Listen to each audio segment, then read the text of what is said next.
कशा आहात मुलांनो? अभ्यास करतायत ना? करायलाच पाहिजे. आपण शेवटच्या लेक्चरमध्ये पाहिलं position vector and displacement vector. मी 2 मिनिटांमध्ये position vector and displacement vector revise करल. लक्षात फर्स्ट बघा आता position vector. Position vector means काय असतं बघा. सपोज करा एखादा पॉइंट आहे, पॉइंट पी, आणि ही आहे तुमची coordinate system x and Y. लक्षात एक पॉइंट कन्सिडर केला मी आणि ही आहे तुमची कोऑर्डिनेट सिस्टीम. ठीक आहे. आता पोझिशन वेक्टर काय असतं बघा. The vector which join the point from the origin. काय म्हटलं? The vector which join the point from origin is called as position vector. ही तुमची ओरिजिन. ओरिजिनची कोऑर्डिनेट काय असतात? 0,0. ओरिजिनचं नाव काय दिलंय मी? O. The vector which join the point from origin is called as position vector. Position vector आपण कशाने डिनोट करतो? आर न. लक्षात पोझिशन वेक्टर आपण कशाने डिनोट करतो? आर न. आणि हे आर काय असतं? Position vector r is equal to x i cap plus y j cap. लक्षात हे झालं तुमचं पोझिशन वेक्टर. यानंतर आपण सेकंड पॉइंट पाहिला होता डिस्प्लेसमेंट वेक्टर. आता डिस्प्लेसमेंट वेक्टर काय असतं बघा. सेकंड पॉइंट आपण पाहिला होता डिस्प्लेसमेंट वेक्टर. आता बघा डिस्प्लेसमेंट वेक्टर मीन्स सपोज करा तुम्ही सुरुवातीला पी पॉईंट जवळ होतात आणि पी पॉईंट पासून तुम्ही चलत चलत चलत गेलात क्यू पॉईंटकडे. लक्षात सुरुवातीला तुम्ही कुठं होतात? पी पॉईंट जवळ होतात आणि त्यानंतर तुम्ही चलत चलत कुठे गेलात? पॉईंट क्यू कडे. लक्षात पी पॉईंट हा झाला तुमचा इनिशियल पॉईंट. पी पॉईंटला काय म्हणायचं? Initial point. आणि क्यू पॉईंटला म्हणायचं फायनल पॉईंट. ठीक आहे. आता बघा डिस्प्लेसमेंट वेक्टर मीन्स काय असतं किंवा डिस्प्लेसमेंट वेक्टरची definition. The vector which join the initial point and final point is called as displacement vector. समजली डेफिनेशन आणखी एकदा सांगतो. द वेक्टर बरोबर आहे, हा वेक्टरच काढलाय मी. The vector which join the initial point to final point is called as displacement vector. मग ह्या ठिकाणी डिस्प्लेसमेंट वेक्टर काय झाला? P Q vector. समजलं? आता बघा पॉइंट पीचा पोझिशन वेक्टर काय आहे? R1. पॉइंट पीचा पोझिशन वेक्टर काय? R1. आणि पॉइंट क्यूचा पोझिशन वेक्टर काय आहे? R2. लक्षात पॉइंट पीचा पोझिशन वेक्टर R1, पॉइंट क्यूचा पोझिशन वेक्टर R2. मग मी displacement vector PQ is equal to काय लिहू शकतो? Final position vector minus initial position vector. हा झाला पोझिशन वेक्टरचा फॉर्म्युला. ह्या सर्व गोष्टी आपण मागच्या लेक्चरमध्ये पाहिलात. जर कुणी मागचं लेक्चर पाहिलं नसेल तर पाहून घ्या, कारण position vector and displacement vector हे 2 वेक्टर कंटिन्युअसली नेक्स्ट चॅप्टरमध्ये किंवा ज्यावेळेस तुम्ही इलेक्ट्रोस्टॅटिक शिकताल, मॅग्नेटोस्टॅटिक शिकताल त्यावेळेस हे 2 वेक्टर तुम्हाला नेहमी त्या ठिकाणी येणार आहेत. आजपासून आपण नवीन पॉईंट स्टार्ट करत आहेत, that is multiplication of vector. चला तर मग आजचा नवीन पॉईंट लिहा, मल्टिप्लिकेशन ऑफ वेक्टर.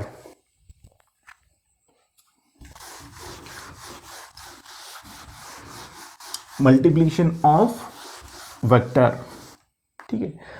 आता लक्ष द्या, वेक्टरवरती आपण डिफरंट टाईपचे ऑपरेशन करू शकतो. सपोज करा तुम्हाला जर 2 वेक्टर दिले असतील, वेक्टर ए अँड वेक्टर बी. दिलेल्या दोन वेक्टरवरती आपण डिफरंट टाईपचे ऑपरेशन करू शकतो. मग कोणकोणते ऑपरेशन करू शकतो?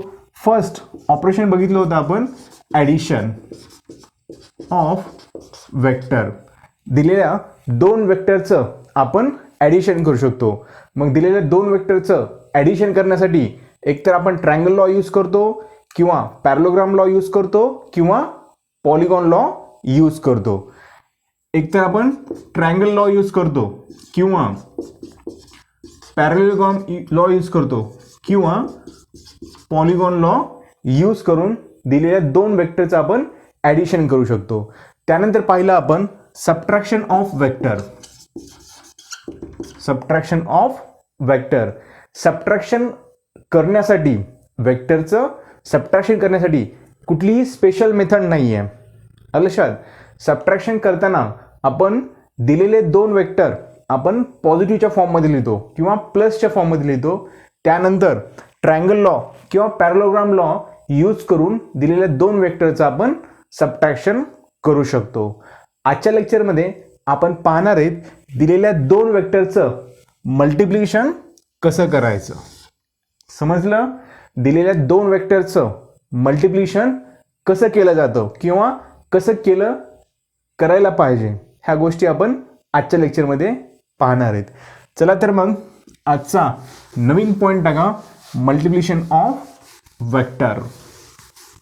Multiplication of vector. आता बघा, वेक्टरचं मल्टिप्लिकेशन हे दोन टाईपमध्ये होऊ शकतं किंवा दोन टाईपमध्ये केलं जातं. मग वेक्टरचं मल्टिप्लिकेशन दोन टाईपमध्ये कसं केलं जातं किंवा दोन टाईपमध्येच का केलं जातं हे अगोदर आपण समजून घेऊ. आता बघा, सिंपल मल्टिप्लिकेशन कसं असतं. सपोज तुम्हाला म्हटलं 2 × 4 किती येतं? 8. बरोबर आहे. किंवा 4 × 2 करा. 4 × 2 काय येतं? 8. असं करा किंवा असं करा, 8च येतं. ठीक आहे. मल्टिप्लिकेशन कसंही केलं तरी 8च यायला लागले. परंतु वेक्टरमध्ये मल्टिप्लिकेशन हे वेगळं असतं. जसं तुम्ही इथं मल्टिप्लिकेशन करतात हे झालं तुमचं अरिथमॅटिकमधलं मल्टिप्लिकेशन. जसं तुम्ही इथं मल्टिप्लिकेशन करतात तसं वेक्टरमध्ये मल्टिप्लिकेशन नसतं. मल्टिप्लिकेशन हे वेक्टरमध्ये दोन टाईपचं असतं. मग कोणकोणतं असतं बघा. फर्स्ट आहे स्केलार प्रोडक्ट आणि सेकंड आहे वेक्टर प्रोडक्ट. समजलं? वेक्टरमध्ये मल्टिप्लिकेशन दोन टाईपचं असतं. एक असतं स्केलार प्रोडक्ट आणि दुसरं असतं वेक्टर प्रोडक्ट. स्केलार प्रोडक्टलाच दुसरं नाव आहे डॉट प्रोडक्ट आणि वेक्टर प्रोडक्टलाच दुसरं नाव आहे क्रॉस प्रोडक्ट. समजलं? मल्टिप्लिकेशन दोन टाईपचे असतात वेक्टरमध्ये. एक असतं स्केलार प्रोडक्ट, दुसरं असतं वेक्टर प्रोडक्ट. स्केलार प्रोडक्टलाच काय म्हणायचं? डॉट प्रोडक्ट आणि वेक्टर प्रोडक्टला काय म्हणायचं? Cross product. आता सगळ्यात अगोदर आपण डॉट प्रोडक्ट किंवा स्केलार प्रोडक्ट हे काय असतं हे बघू आणि त्यानंतर वेक्टर प्रोडक्ट किंवा क्रॉस प्रोडक्ट काय असतं हे बघू. सपोज करा, पहिल्यांदा मी तुम्हाला एक्झाम्पल सांगतो. एक्झाम्पलवरून मी तुम्हाला समजून सांगेल. लक्षात? फर्स्ट एक्झाम्पल बघा. Example first. ठीक आहे. सपोज करा, तुम्हाला जर कोणी म्हटलं vector into scalar, vector into scalar जर तुम्ही केलं, वेक्टरचं मल्टिप्लिकेशन जर स्केलार सोबत केलं तर नेहमी तुमचं आन्सर काय येत असतं? वेक्टर. जर वेक्टरचं मल्टिप्लिकेशन तुम्ही स्केलार सोबत केलं तर तुम्ही नेहमी आन्सर काय येत असतं? वेक्टर. वेक्टर आन्सर येतं. मीन्स बघा, एक्झाम्पल सपोज तुम्ही जर असं केलं फोर्स, तुम्ही जर असं केलं mass into acceleration, mass into acceleration हे नेहमी येत असतं force. Force is equal to mass into acceleration हा फॉर्म्युला ज्यावेळेस तुम्ही न्यूटन्स लॉ ऑफ मोशन शिकताल त्यावेळेस हा फॉर्म्युला तुम्हाला येईल. आता फक्त काय लक्षात घ्यायचं आहे? वेक्टर आणि स्केलार ह्या दोघांचं जर मल्टिप्लिकेशन केलं तर आन्सर नेहमी काय येत असतं? वेक्टर. कसं येतं बघा आता, मास हे काय आहे तुमचं स्केलार, मास हे काय आहे तुमचं स्केलार क्वांटिटी, आणि ॲक्सिलरेशन हे तुमचं काय आहे वेक्टर क्वांटिटी. जर तुम्ही स्केलार आणि वेक्टरचं जर मल्टिप्लिकेशन केलं तर आन्सर तुमचं काय येतं इथं वेक्टर. लक्षात. एक्झाम्पल बघायचं असेल तर एक्झाम्पल बघा आता. सपोज तुम्हाला जर असं दिलं असेल vector a is equal to 2i cap plus 2j cap. ठीक आहे. त्यानंतर जर तुम्हाला म्हटलं फाइंड 2a, फाइंड 2a. 2 हे तुमचं काय आहे स्केलार आहे आणि a हे तुमचं काय आहे वेक्टर क्वांटिटी आहे. ज्यावेळेस तुम्ही स्केलार आणि वेक्टर मल्टिप्लाय करताल तर त्यावेळेस तुमचं काय येणार आहे वेक्टर क्वांटिटी. येते का बघू त्यात आपण.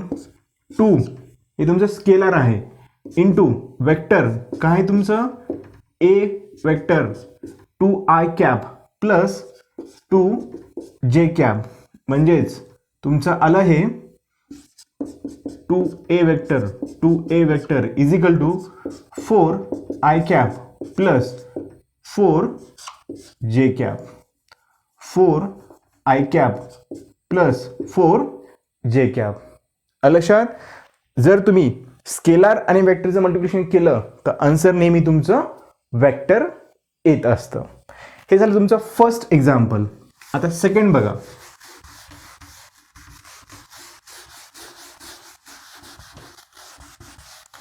मी ॲक्च्युअलमध्ये स्केलार प्रोडक्ट आणि वेक्टर प्रोडक्ट स्टार्ट करण्याच्या अगोदर तुम्हाला मी बेसिक सांगत आहे. सेकंड एक्झाम्पल बघा. Example second. जर तुम्ही वेक्टर इंटू वेक्टर केलात, वेक्टर इंटू वेक्टर केलात तर तुमचं आन्सर हे स्केलार पण येऊ शकतं किंवा वेक्टर पण येऊ शकतं. समजलं मी काय म्हटलं. सर्वात महत्त्वाची गोष्ट, सर्वात बेसिक पॉईंट, जर तुम्ही वेक्टर इंटू वेक्टर केलात जे तुमचं आन्सर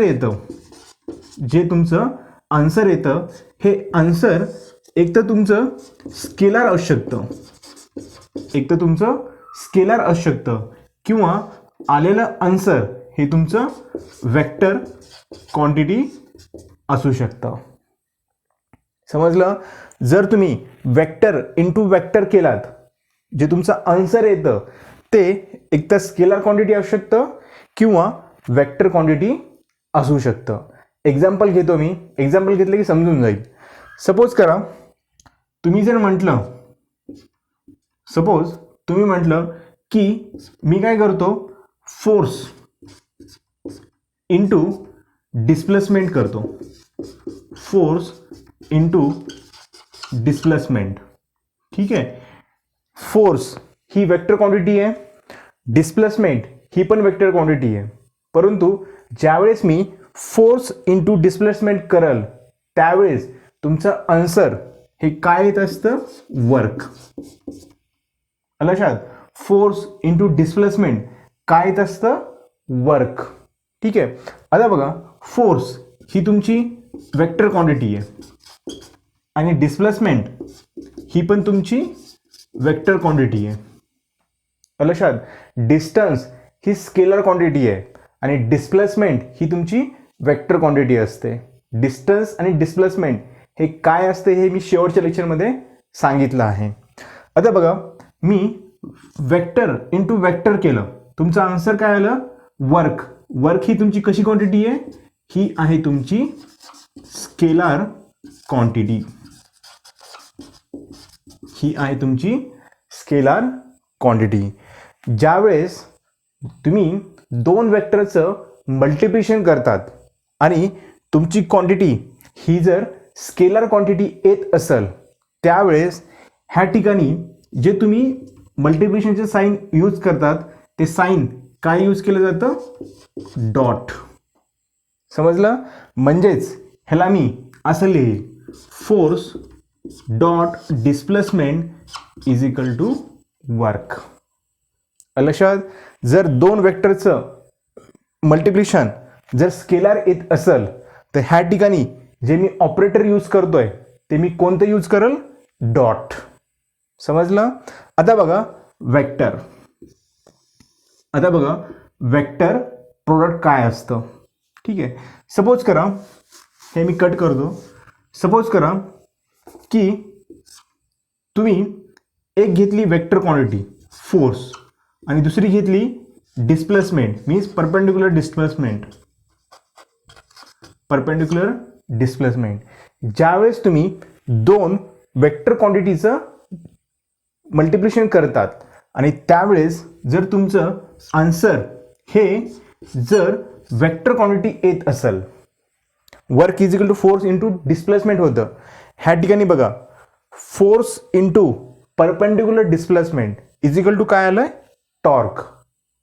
लक्षात, ज्यावेळेस तुमची दोन क्वांटिटी ह्या वेक्टर क्वांटिटी असतील आणि ज्यावेळेस तुम्ही दोन क्वांटिटीचं मल्टिप्लिकेशन करतात आणि तुमची क्वांटिटी जर वेक्टर येत असेल, टॉर्क ही वेक्टर क्वांटिटी आहे. टॉर्क काय असतं किंवा त्याचा फॉर्म्युला काय असतो किंवा त्याचा यूज काय असतो, ह्या सर्व गोष्टी तुम्ही नेक्स्ट लेक्चरमध्ये पाहणार आहेत. आता फक्त फॉर्म्युला लक्षात ठेवा. जर दिलेल्या दोन वेक्टर क्वांटिटीचं मल्टिप्लिकेशन हे जर वेक्टर येत असेल, जर दिलेल्या दोन वेक्टर क्वांटिटीचं मल्टिप्लिकेशन हे जर वेक्टर येत असेल तर त्या मल्टिप्लिकेशनला म्हणायचं वेक्टर प्रोडक्ट. त्या मल्टिप्लिकेशनला काय म्हणायचं, वेक्टर प्रोडक्ट, किंवा त्याला दुसरं नाव आहे क्रॉस प्रोडक्ट. आणि ह्या दोघांमध्ये कोणता ऑपरेटर यूज करायचा, क्रॉस ऑपरेटर. समजलं.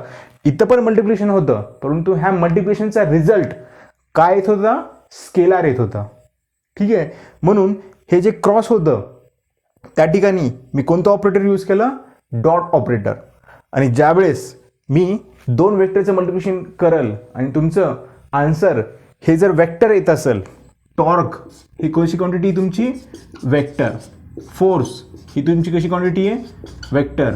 आणि डिस्प्लेसमेंट पण ही कशी क्वांटिटी तुमची, वेक्टर.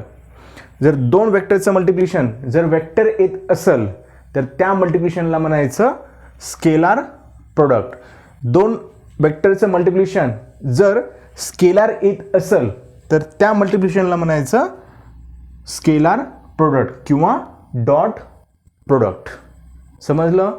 बेसिक डिफरन्स काय आहे, डॉट कधी यूज करायचं आणि क्रॉस कधी यूज करायचं. समजलं. हे झालं तुमचं बेसिक.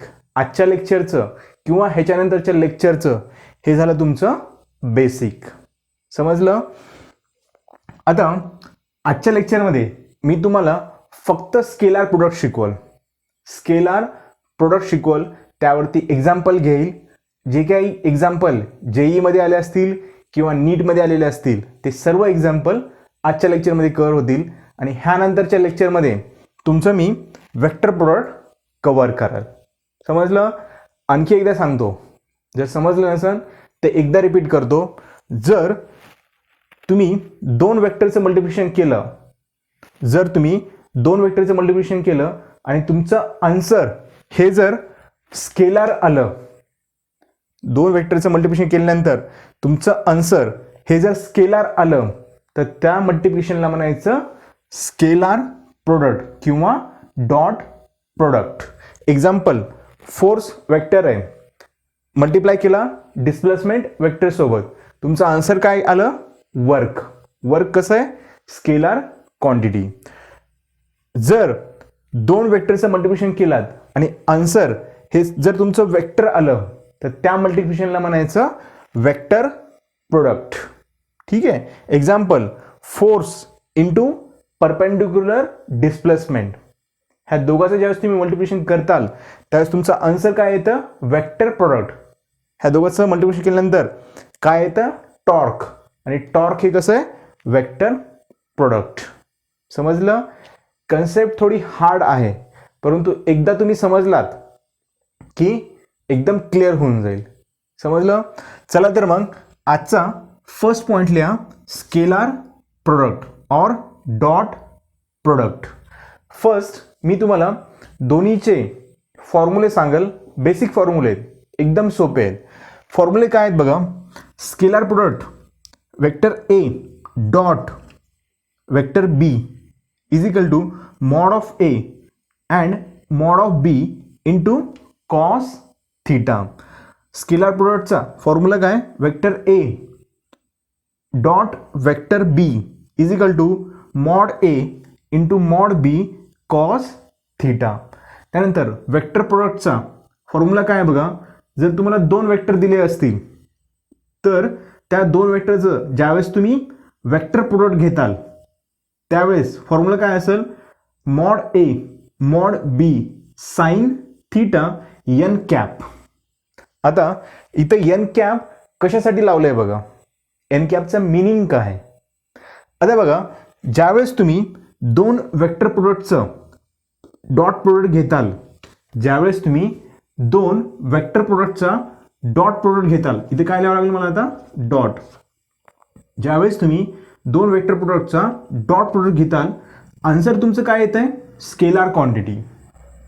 लक्षात, ज्यावेळेस तुम्ही दोन वेक्टर प्रोडक्टचं डॉट प्रोडक्ट घेताल त्यावेळेस तुमचं आन्सर काय येते, स्केलार क्वांटिटी. स्केलार क्वांटिटीला डायरेक्शन असतं का, स्केलार क्वांटिटीला डायरेक्शन असतं का, नसतं. लक्षात, स्केलार क्वांटिटीला डायरेक्शन असतं का, नसतं. म्हणून इथं मी मल्टिप्लिकेशन केल्यानंतर डायरेक्शन काढलं नाही. आता बघा, वेक्टर प्रोडक्टमध्ये काय होतं बघा.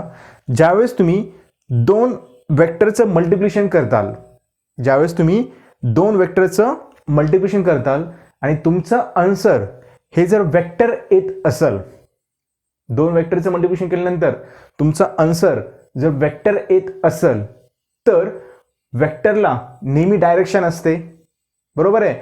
वेक्टरला मॅग्निट्यूड असतं आणि डायरेक्शन असते. स्केलारला फक्त मॅग्निट्यूड असतं. हे तुम्ही शिकलात, हे सगळं बेसिक झालं, ठीक आहे. त्यामुळं ज्यावेळेस मी दोन वेक्टरचं मल्टिप्लिकेशन करेल त्यावेळेस तुमचं जर आन्सर, तुमचं जर प्रोडक्ट जर वेक्टर प्रोडक्ट असेल तर वेक्टर प्रोडक्टला हे झालं तुमचं मॅग्निट्यूड आणि हे झालं तुमचं डायरेक्शन, बरोबर आहे. दोन वेक्टर प्रोडक्टचं मी मल्टिप्लिकेशन केलं, तुमचं आन्सर काय आलं, वेक्टर प्रोडक्ट. ह्या वेक्टर प्रोडक्टचं आपण वेक्टर प्रोडक्ट किंवा वेक्टर कसं लिहित असतो, मॅग्निट्यूड इंटू डायरेक्शन. म्हणून मी ह्या ठिकाणी एन कॅप लावलं. एन कॅप हे युनिट वेक्टर आहे आणि युनिट वेक्टरचा यूज काय असतो, डायरेक्शन दाखवण्यासाठी किंवा डायरेक्शन रिप्रेझेंट करण्यासाठी युनिट वेक्टरचा यूज होतो. लक्षात, दोन वेक्टरचा ज्यावेळेस मी क्रॉस प्रोडक्ट घेईल त्यावेळेस तुम्हाला तुमचा आन्सर काय येईल, वेक्टर. आणि वेक्टर कसं लिहितो आपण, वेक्टर कसं लिहित असतो आपण, मॅग्निट्यूड इंटू डायरेक्शन, बरोबर आहे. हे झालं तुमचं मॅग्निट्यूड, हे काय झालं तुमचं मॅग्निट्यूड, आणि एन कॅप हे काय झालं तुमचं डायरेक्शन. समजलं. दोन फॉर्म्युले लक्षात ठेवायचे. स्केलार प्रोडक्टचा फॉर्म्युला काय, vector A dot vector B is equal to mod of a mod of B cos theta. आणि क्रॉस प्रोडक्टचा फॉर्म्युला काय, vector a cross vector B is equal to mod of a mod of b sine theta n cap. N cap काय लावलं, कारण ज्यावेळेस मी दोन वेक्टरचं cross product घेतो त्यावेळेस तुमचं आन्सर काय येत असतं, वेक्टर प्रोडक्ट. म्हणून मला इथं एन कॅप लावावं लागते. समजलं. जरी लक्षात येत नसेल तर ह्या गोष्टी हळूहळू लक्षात येतील, एकदमच पहिल्या याच्यामध्ये नाही लक्षात येणार. समजलं. हे तुमचं बेसिक झालं. आजपासून मी तुम्हाला स्टार्ट करत आहे स्केलार प्रोडक्ट. चला तर मग आजचा फर्स्ट पॉईंट लिहा, scalar product. Scalar product, product means multiplication. Scalar product, scalar product, और ह्याला दुसरं नाव आहे dot dot product. Scalar product और डॉट प्रोडक्ट.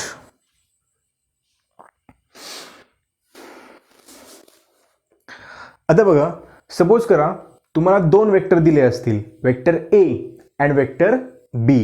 दिलेल्या दोन वेक्टरचा डॉट प्रोडक्ट किंवा स्केलार प्रोडक्ट कसा घेतला जातो. सपोज तुम्हाला दिलंय वेक्टर बी आणि दुसरा दिलाय वेक्टर ए. ह्या दोघांमधला अँगल आहे थीटा. आता वेक्टर ए आणि वेक्टर बी ह्या दोघांचा डॉट प्रोडक्ट किंवा स्केलार प्रोडक्ट कसा घेतला जातो किंवा फॉर्म्युला काय त्यासाठी बघा. वेक्टर ए मी कॅपिटलमध्येच लिहितो, सर्व चांगलं दिसतं. Vector A dot vector B is equal to mod of vector A, mod means magnitude, into mod of vector B cos theta. ठीक है. Theta is angle between vector A and vector B. समजलं. दोन वेक्टरचा dot product कसा घ्यायचा, mod of vector A into mod of vector B cos theta. Theta is the angle between two vector. ठीक आहे. आता ज्यावेळेस तुम्ही वेक्टर ए आणि वेक्टर बीचा डॉट प्रोडक्ट घेताल त्यावेळेस तुम्हाला कोणती क्वांटिटी भेटते, स्केलार क्वांटिटी. बरोबर आहे. स्केलार क्वांटिटीला फक्त मॅग्निट्यूड असतं. समजलं. ज्यावेळेस तुम्ही वेक्टर ए डॉट वेक्टर बी घेताल त्यावेळेस तुम्हाला कोणती क्वांटिटी भेटेल, स्केलार क्वांटिटी. आणि स्केलार क्वांटिटीला फक्त मॅग्निट्यूड असतं, डायरेक्शन नसतं. एक्झाम्पल सांगितलंय तुम्हाला मी. Force dot displacement is equal to काय असतं, वर्क. वर्क ही तुमची कशी क्वांटिटी आहे, स्केलार क्वांटिटी. समजलं. आणि स्केलार क्वांटिटीला फक्त मॅग्निट्यूड असतं, डायरेक्शन नसतं. अगोदर फॉर्म्युला लिहून घ्या, स्केलार प्रोडक्ट और डॉट प्रोडक्ट.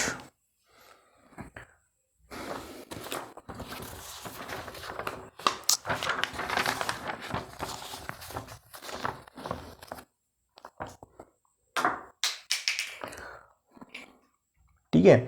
आता ह्यानंतर आता मी तुम्हाला नेक्स्ट पॉइंट घेईल, special cases. Special cases of dot product.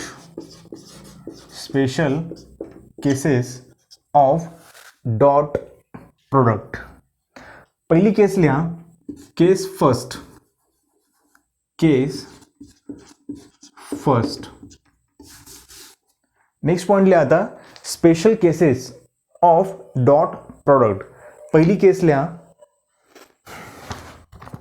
if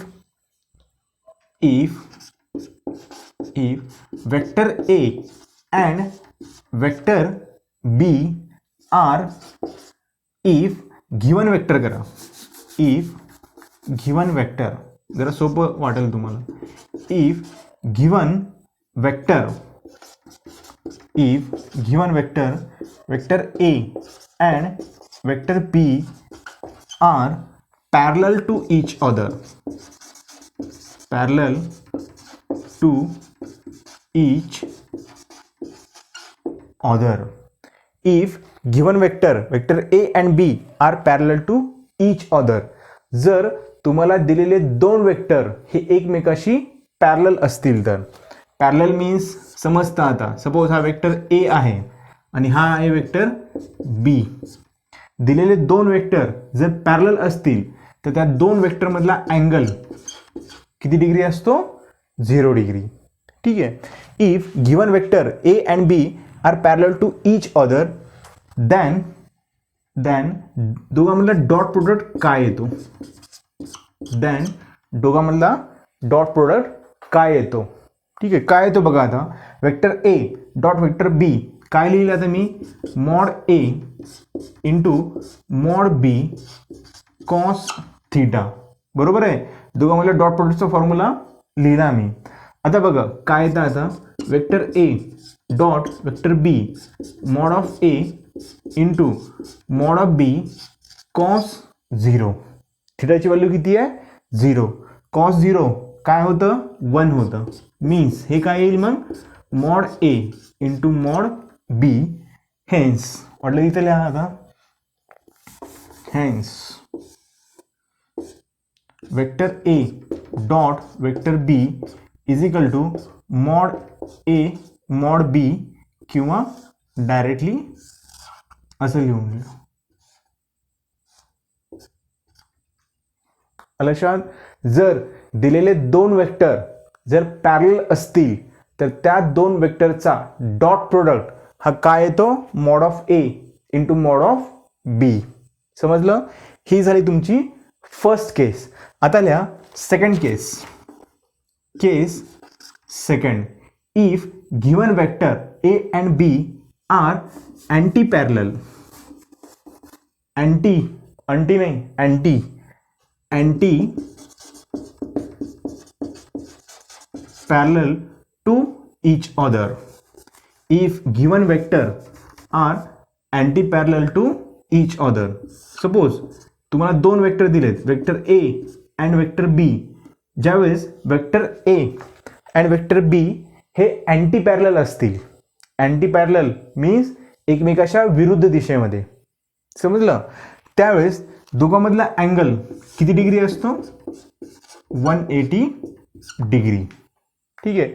मग त्या दोन वेक्टरचा डॉट प्रोडक्ट काय येतो. सेम फॉर्म्युला लिहा. Vector A dot vector B is equal to vector A mod of vector A mod of vector B cos theta. ह्या ठिकाणी आता काय येईल सांगा कॉस 180 डिग्री. ठीक आहे. त्यानंतर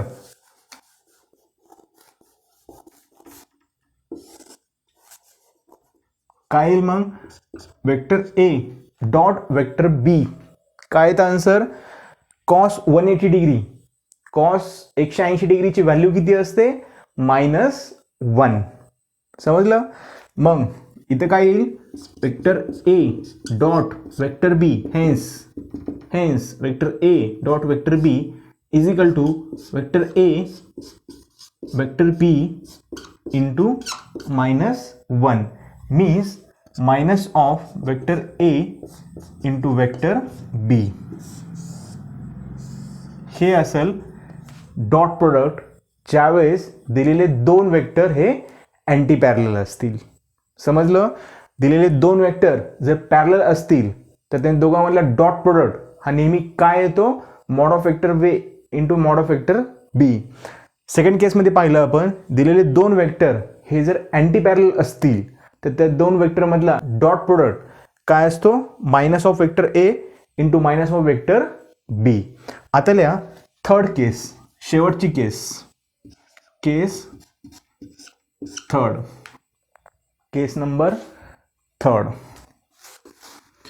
केस थर्ड हे सगळ्यात इम्पॉर्टंट केस आहे. केस थर्ड ही सर्वात इम्पॉर्टंट केस आहे.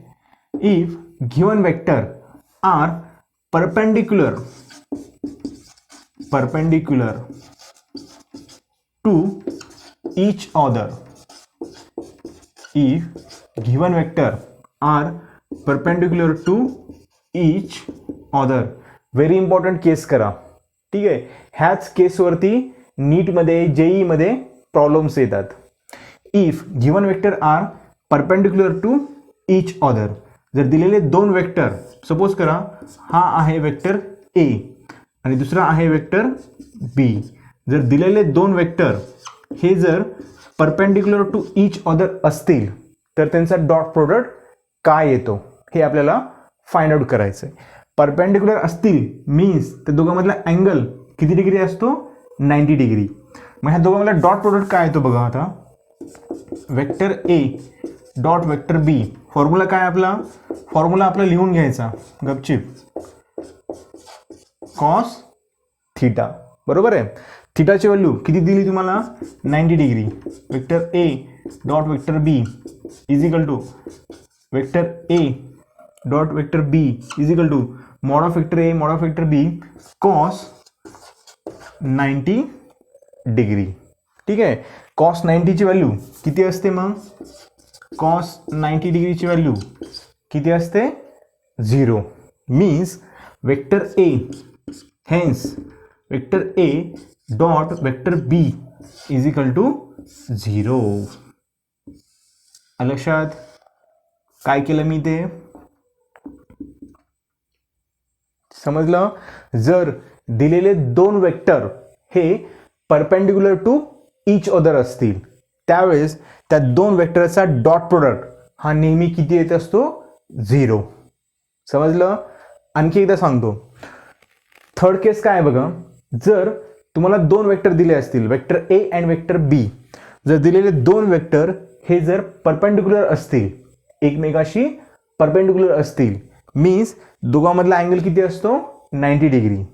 जर दिलेले दोन वेक्टर जर परपेंडिक्युलर असतील तर त्या दोघांमधला डॉट प्रोडक्ट किती येत असतो 0. समजले इथपर्यंत. हे झाले तुमचे special cases of dot product. आता ह्यानंतर लिहा properties of dot product. Next point टाका आता प्रॉपर्टी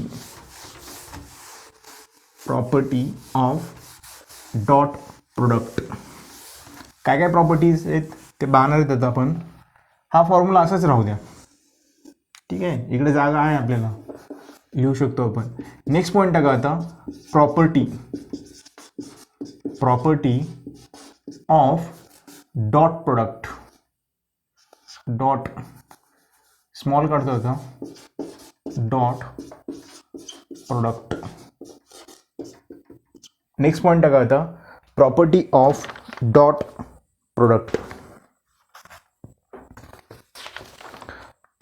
टोटल एक 6 ते 7 प्रॉपर्टीज आहेत. त्या 6 ते 7 प्रॉपर्टीज अत्यंत महत्त्वाच्या आहेत. ठीक आहे. प्रॉब्लेम सॉल्व करण्यासाठी नीटचे जेईचे प्रॉब्लेम सॉल्व करण्यासाठी ह्या प्रॉपर्टी महत्त्वाच्या आहेत. आणि स्पेशल केसमधली जी मी थर्ड केस घेतली होती when given vector are perpendicular to each other then dot product of that vector is 0. लक्षात. जे मी थर्ड प्रॉपर्टी घेतली होती vector A dot vector B is equal to 0 when theta is equal to 90 degree. ही property problem solve करण्यासाठी महत्त्वाची आहे. आणि हे नेक्स्ट प्रॉपर्टी जे घेणार आहेत मी त्या पण सर्व महत्त्वाच्या आहेत. नेक्स्ट नवीन पॉईंट लिहा आता property of dot product. First property टाका आता. फर्स्ट प्रॉपर्टी लिहा the dot product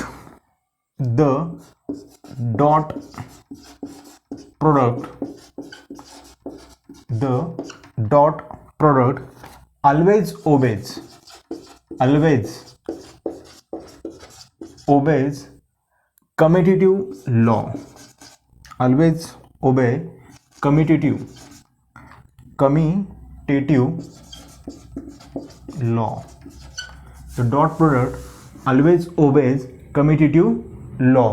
commutative law काय असतो, दिसायला कसा असतो, काय नाही, हे सर्व आपण बघितलं. commutative law means vector A dot vector B is equal to vector B dot vector A. ह्याला म्हणायचं commutative law. Dot product always obeys commutative law. Commutative law means काय असतं बघा. कम्युटेटिव्ह लॉ तुम्ही 4x3 करा किंवा 3x4 करा. समजलं. कम्युटेटिव्ह लॉ कुणाला म्हणायचं, तुम्ही 4x3 करा किंवा 3x4 करा, आन्सर एकच येतं. आन्सर असंही केलं तर 12 येतं, असंही केलं तरी 12 येतं. कम्युटेटिव्ह लॉ म्हणजे काय असतं, असं जेवण करा किंवा असं जेवण करा तोंडातच जातं, त्याला म्हणायचं कम्युटेटिव्ह लॉ. समजलं. कम्युटेटिव्ह लॉ मीन्स उजव्या हाताने जेवण करा किंवा डाव्या हाताने जेवण करा तोंडातच जाणं, ह्याला म्हणायचं कम्युटेटिव्ह लॉ.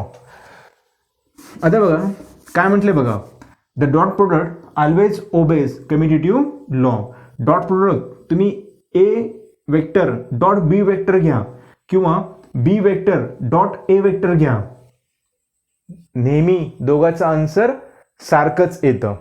म्हणून तुमचा dot product obeys the commutative law. समजले इथपर्यंत. आता सेकंड प्रॉपर्टी लिहा. Second property second the dot product always obey associative, always obey distributive law. Second property लिहा आता the dot product always obeys distributive law. आता distributive law काय असतं बघा, vector A dot vector b plus vector c is equal to vector A dot vector b plus vector A dot vector c. ह्याला म्हणायचं distributive law. Dot product always obeys distributive law. लिहून घ्या आता. हा distributive समजलं तुम्हाला. ब्रॅकेटच्या मध्ये multiplication केलं की तुमचा आन्सर असं येतं. ठीक आहे. जर तुमचं ह्या वेक्टरनं ब्रॅकेटच्या मध्ये मल्टिप्लाय केलं तर असा आन्सर जर येत असेल तर तुमचं डॉट प्रोडक्ट ओबे करतो कोणता, डिस्ट्रीब्युटिव्ह लॉ. ठीक आहे. फक्त लक्षात ठेवा, dot product obeys commutative law, dot product obeys distributive law. ठीक आहे. आणि थर्ड सेंटेन्स लिहा आता. हे झालं थर्ड प्रॉपर्टी लिहा आता. हे फक्त लक्षात ठेवा. ठीक आहे. The dot product does not obey. आता काय ओबे करत नाही, the dot product does not obey associative law.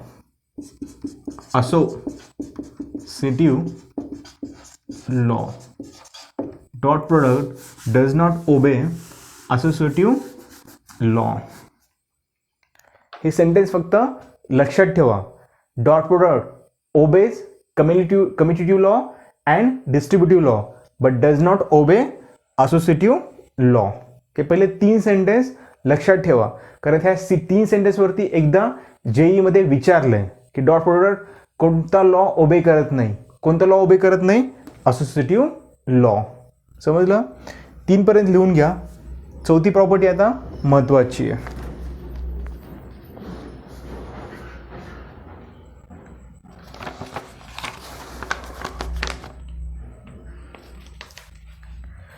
ठीक आहे. आता फोर्थ प्रॉपर्टी टाका ऑफ डॉट प्रोडक्ट. चौथी property, fourth property, dot product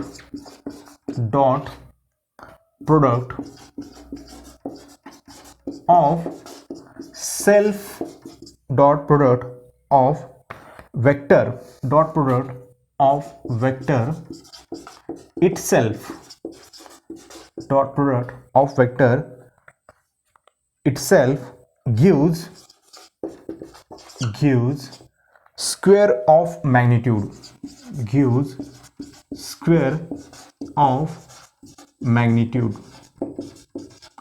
Dot product itself gives square of magnitude. ठीक आहे. काय दिलंय बघा, dot product of vector itself gives square of magnitude. Suppose करा तुम्हाला एक वेक्टर दिलाय, वेक्टर ए. लक्षात, वेक्टर ए चा स्वतः सोबत काय म्हटलंय, dot product of vector itself. हा वेक्टर ए दिलाय, वेक्टर ए चा डॉट प्रोडक्ट स्वतः सोबत dot product of vector itself gives square of magnitude. काय म्हटलंय बघा, हा डॉट प्रोडक्ट वेक्टर ए चा मी वेक्टर ए सोबत जर डॉट घेतला, वेक्टर ए चा वेक्टर ए सोबत जर डॉट घेतला तर काय येतं, square of magnitude. Vector A चा मॅग्निट्यूड किती होता, मॉड ऑफ वेक्टर ए चा स्क्वेअर येतो. समजलं. काय म्हटलंय, dot product of vector itself gives square of magnitude. मग हे कसं येतं बघा. आता हा वेक्टर ए दिलाय आणि आणखी एक वेक्टर ए घेतला, वेक्टर ए दिलाय आणि दुसरा एक वेक्टर ए घेतला. हे तुमची स्टेटमेंट आहे, ह्याला मी बॉक्स करतो. ठीक आहे. हा वेक्टर ए घेतलाय आणि दुसरा पण वेक्टर मी ए घेतलाय आणि दोघांचा मी डॉट प्रोडक्ट घेतलाय, vector A dot vector A.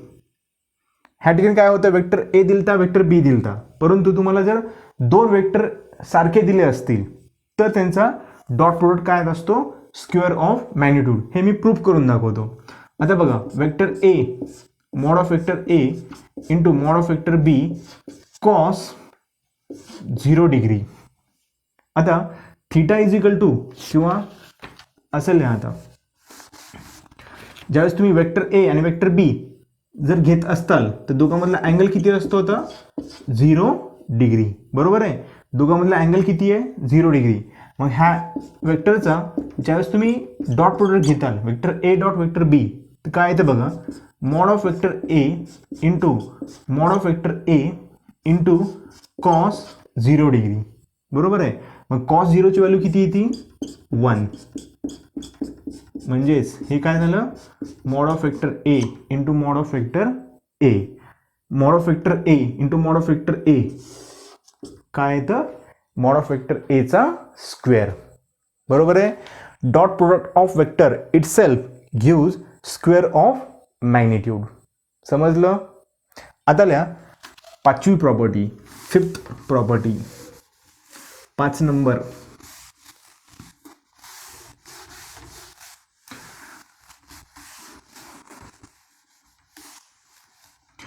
Fifth property टाका. आता fifth property, the self dot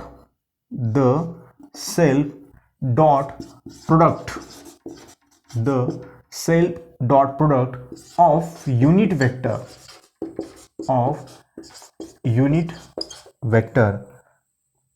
is always 1. काय म्हटले बघा, फिफ्थ प्रॉपर्टी अत्यंत महत्वाची आहे. पाचवी प्रॉपर्टी ही सर्वात महत्वाची प्रॉपर्टी आहे. काय म्हटले बघा, the self dot product of unit vector is always 1. ठीक आहे. सेल्फ डॉट प्रोडक्ट म्हणजेच that is self dot product of unit vector is always 1. ठीक आहे. युनिट वेक्टर हे तुम्हाला मी सांगितलंय. सपोज करा, ही जर तुमची कोऑर्डिनेट सिस्टीम असेल, ही जर वाय असेल, ही जर एक्स असेल आणि ही जर झेड असेल, तर एक्स ॲक्सिसवरती कोणता युनिट वेक्टर असतो, आय कॅप. वाय ॲक्सिसवरती कोणता युनिट वेक्टर असतो, जे कॅप. आणि झेड ॲक्सिसवरती कोणता युनिट वेक्टर असतो, के कॅप. ठीक आहे. काय म्हटले बघा, the self dot product of unit vector is always 1. Self dot product of unit vector is always 1. मग आता हे कसं येतं किंवा प्रूफ हे मी तुम्हाला काढून दाखवतो.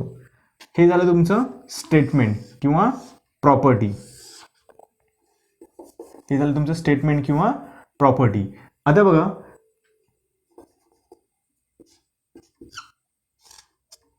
बघा, मी एका वेक्टरच काढून दाखवल आणि राहिलेल्या वेक्टरचं मी जर सरळ लिहून टाकल. आता vector A, unit vector A आणि दुसरा एक युनिट वेक्टर घेतला. Unit vector I. Unit vector I आणि युनिट वेक्टर आय घेतला. ह्या दोन युनिट वेक्टरचा मी डॉट प्रोडक्ट घेतला. ठीक आहे. आता बघा, हे दोन युनिट वेक्टर मधला अँगल किती येईल, 0 डिग्री. वाटलं तिथे लिहा प्रूफ. सेल्फ युनिट वेक्टरचा डॉट प्रोडक्ट किती असतो, 1. ह्याचं प्रूफ. एक युनिट वेक्टर आय घेतला, दुसरा युनिट वेक्टर आय घेतला. दोघांमधला अँगल किती आहे, 0 डिग्री. बरोबर आहे. दोघांमधला अँगल किती आहे, 0 डिग्री. आता ह्या दोन युनिट वेक्टरचा मी डॉट प्रोडक्ट घेतो. दोन युनिट वेक्टरचा डॉट प्रोडक्ट काय येईल मग, युनिट वेक्टर मॅग्निट्यूड. ठीक आहे. किंवा मी सरळ मॅग्निट्यूडला कसं लिहितो, आय इंटू मॅग्निट्यूडला कसं लिहितो मी, आय. बरोबर आहे. हाच फॉर्म्युला यूज करायला मी. एक वेक्टर कोणता आहे, आय युनिट वेक्टर. दुसरा युनिट वेक्टर कोणता आहे, आय युनिट वेक्टर. ठीक आहे. त्यांचं मॅग्निट्यूड काय असेल, आय. ह्याचं मॅग्निट्यूड काय असेल, आय. ठीक आहे. त्यानंतर बघा, कॉस कॉस थीटा. ठीक आहे, जर इथं कन्फ्यूज होत असेल तर डायरेक्ट असं लिहिलं तरी चालतं, मॅग्निट्यूड. ठीक आहे, थीटाची व्हॅल्यू किती आहे? 0 degree. Unit vector I cap is equal to unit vector I cap, i unit vector i वाटलं त्याला असं लिहिलं तरी चालतं, कॅपच्या फॉर्ममध्ये, कॅपच्याच फॉर्ममध्ये लिहा. Cos 0 degree. कॉस 0 डिग्रीची व्हॅल्यू कितीच असते मग? Unit vector I cap mod I cos 0ची व्हॅल्यू 1. ठीक आहे, आय कॅप हे काय होतं? स्क्वेअर ऑफ आय कॅप, बरोबर आहे. आणि युनिट वेक्टरचं मॅग्निट्यूड किती असतं? 1, बरोबर आहे. युनिट वेक्टरचं मॅग्निट्यूड किती असतं? 1. मीन्स ह्याला मी काय लिहिले आता? 1 आलं. Dot product of unit vector is always 1. आता हे झालं आय कॅप बद्दल. जर तुम्ही सपोज करा जे कॅप घेतला, हे आय कॅप झालं, तुम्ही जे कॅप घ्या, जे कॅप किंवा के कॅप डॉट के कॅप घ्या, हे ऑलवेज काय येत असतं? 1. अलशात dot product of unit vector कोणकोणते आहेत? आय कॅप, जे कॅप आणि के कॅप. एक्स ॲक्सिस वरती, वाय ॲक्सिस वरती आणि झेड ॲक्सिस वरती. Dot product of unit vector is always 1. I cap dot I cap किंवा जे कॅप डॉट जे cap किंवा के कॅप डॉट के cap किती येतं? 1. ठीक आहे, नेक्स्ट लिहा आता. Next property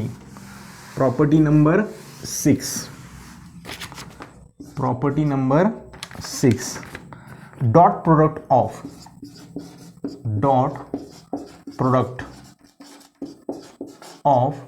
orthogonal unit vector.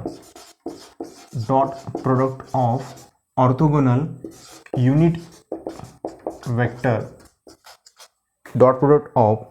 Unit vector is always 0. Dot product of orthogonal unit vector. Orthogonal unit vector समजतं. Orthogonal means perpendicular.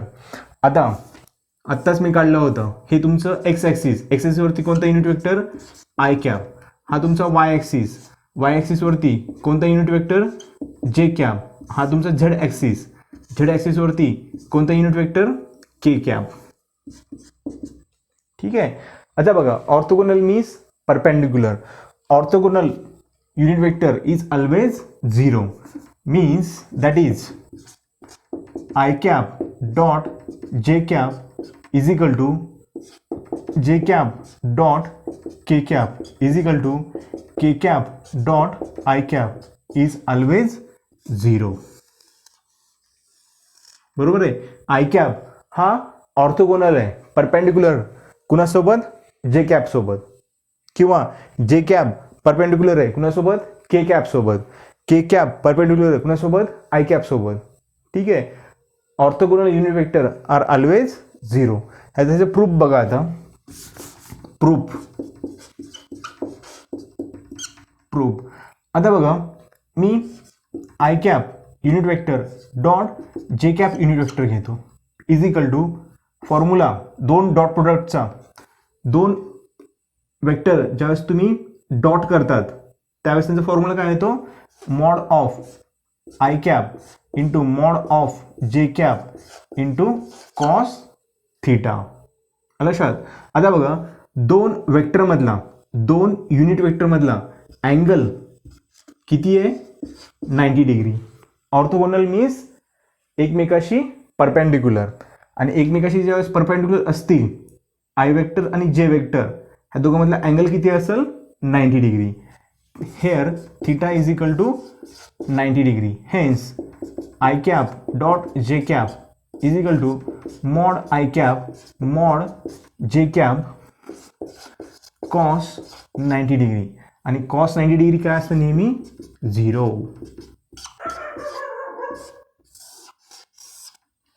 आलं लक्षात? हे झालं त्याचं प्रूफ. समजलं? ह्या दोन प्रॉपर्टी नेहमी लक्षात ठेवा. आणखी एकदा मी दाखवतो तुम्हाला, वाटलं तर कोपऱ्यामध्ये लिहून घ्या. कोपऱ्यामध्ये लिहून घ्या. In dot product i cap dot I cap is equal to j cap dot जे cap is equal to k cap dot K cap is equal to 1. ठीक आहे. आणि आय कॅप डॉट जे cap is equal to j cap dot K cap is equal to k cap dot I cap is always 0.